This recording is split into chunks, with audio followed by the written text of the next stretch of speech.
Okay, thank you. Hi, everyone. Thanks for hanging in here on a Friday afternoon.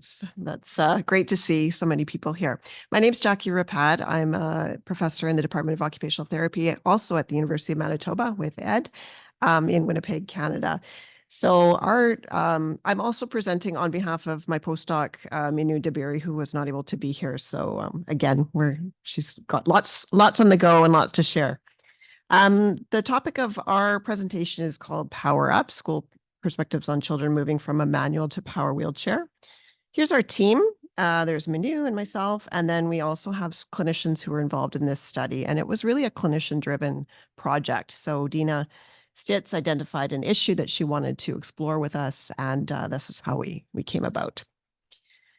I'm not going to spend a lot of time on background information. All of you know this. You're here for a reason. You know that mobility is a fundamental right that is essential for people, and that children with disabilities who experience limitations in mobility can impact on their development as well as their opportunities to explore their environment. We also know that there are some considerations when people are considering whether somebody would start to use a power wheelchair. There is concepts around freedom, but also concepts around stigma that might be at play here. And there's still some old historical perspective that by providing somebody with a power wheelchair, it's going to decrease their physical activity and lead to lower physical activity. But we do know that power mobility can help children stay mobile and independent, and that's been shown over and over again in the literature. Most of the literature, though, has focused on young children, so infants, toddlers, and preschoolers as they start to use power wheelchairs. And less is known about older children who were previously dependent wheelchair users and are now starting to use power wheelchairs. So this came to us from Dena. Dena started to see an increase in her caseload of these older children, and I'll explain what I mean by older in a minute. But this was the question that she brought to us was, how does introducing a power wheelchair impact children's school participation as perceived by educational staff? This is one component of a bit of a longer project. So in terms of our overall Power Up study, these are children who are, again, considered older children receiving for the first time a new power wheelchair. We collected data with the children at baseline, the children and their parents at baseline 3 months and 6 months. And we also interviewed school staff at 6 months. So we did this as a case study, a longitudinal case study where we grouped people together. So it was a child, their parent or parents, as well as their school staff. And that would create a grouping or a case. And follow them a long time to see what the impact would be as they started to become more proficient in the use of their chair and more experienced. So what I'm going to focus on in this presentation is really this end point, the school staff interviews that we conducted. We had 10 participants in there, so 5 dyads, so 5 teachers and 5 educational assistants. And we conducted semi-structured interviews with each dyad. So those were done virtually, and they lasted from between about 45 and 60 minutes. We transcribed them. We used content analysis to look at what the themes were and provide some of the findings here. The child participants, now I get to tell you how old they were, ranged from ages 9 to 17, and they were in grades 4 to 12. So they were what we would consider here as older children. In terms of our findings, we had 4 themes, and I will go through each one. So we talked, the teachers and the educational assistants talked about emerging independence. They talked about positive personal changes that they were seeing in the children. They talked about the enhanced participation that using the power wheelchair had on the children that they were working with. And they also talked about some of the contextual congruence and opportunities that were both facilitators and challenges. So again, I don't have time to get into all of the details. I'll give you some snapshot, I guess, from each of the themes that we found. So in terms of emerging independence, we had a range of conversations. People talked about still, this expectation that maybe this power wheelchair would create this sense of complete independence. And yet that wasn't the case necessarily. So children were still dependent for different parts, different tasks, and so on. They also identified how it changed the level or nature of assistance in some cases. So for instance, a child who might be able to wash their hands independently prior to getting their power wheelchair, if there was a table attached to their chair, then they would no longer be able to wash their hands independently. So they recognize that this could impact independence in different ways. But they also talked a lot about independence. And so here's one example from one of the teachers who said she's grown in her independence and confidence to get from point A to point B, and her navigation skills have really come so far, not crashing into tables or walls or door frames. She's amazing at navigating now, and I think that helps her feel really good. And she can go from here to there and be a little bit more independent and act more like a teenager who doesn't always want someone hovering over them.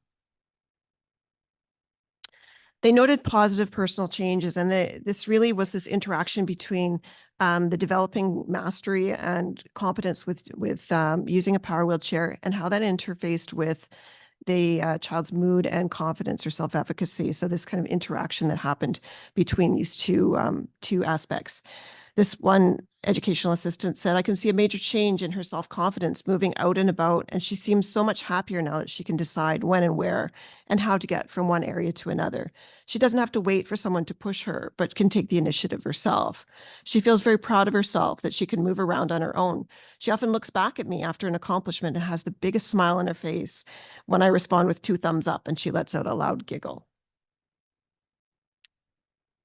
The third theme related to participation and the level of participation. So not only did introduction of the power wheelchair increase social participation, it introduced more activities into the child's repertoire and provided new opportunities.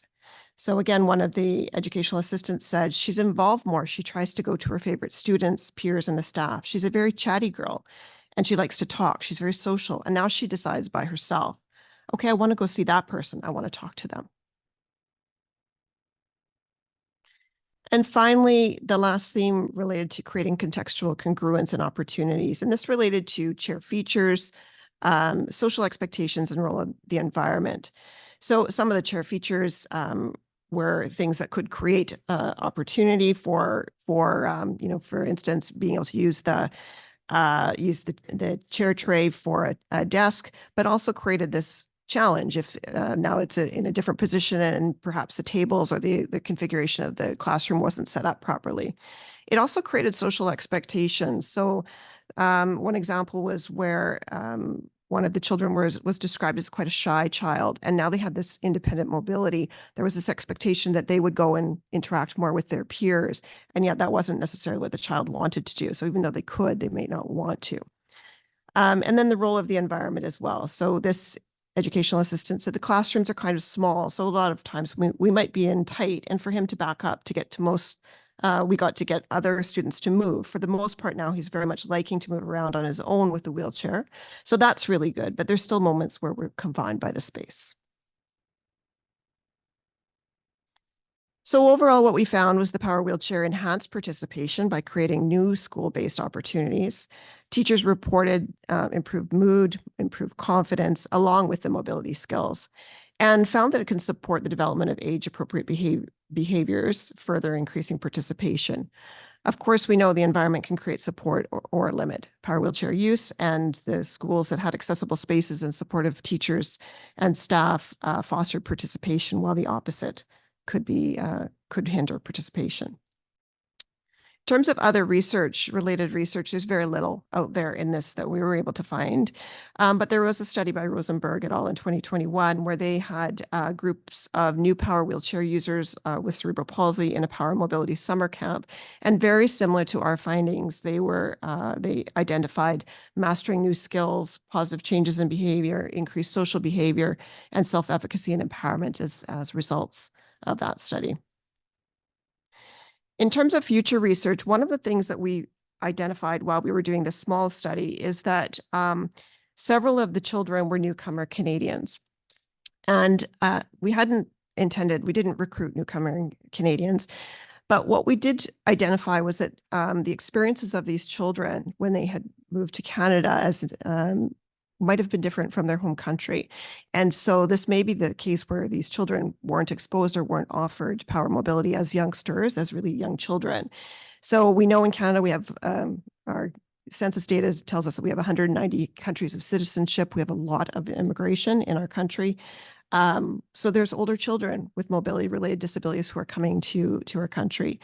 We also know that there are other things that came up in our study, and I wasn't reporting on all of the other findings from the case study part today, but a lot of culturally related parental expectations around mobility, which are different as well in terms of what how parents spoke about it, and challenges that might come up with being a newcomer Canadian. So access to transportation, funds, housing when it's multi-generational, and so on. So lots more to do, I think, in this particular area. So just in closing, here are some references. I want to acknowledge that funding was received for this project from Enrich, which is the Excellence in Neurodevelopment and Rehabilitation Research. And then I'm funded by a research chair position by Health Science Center Foundation and the Faculty of Health Sciences at the University of Manitoba. And there's Minoo's smiling face, who is not able to be here. And she wanted me to send a picture of Winnipeg too. So here's a picture. Yeah.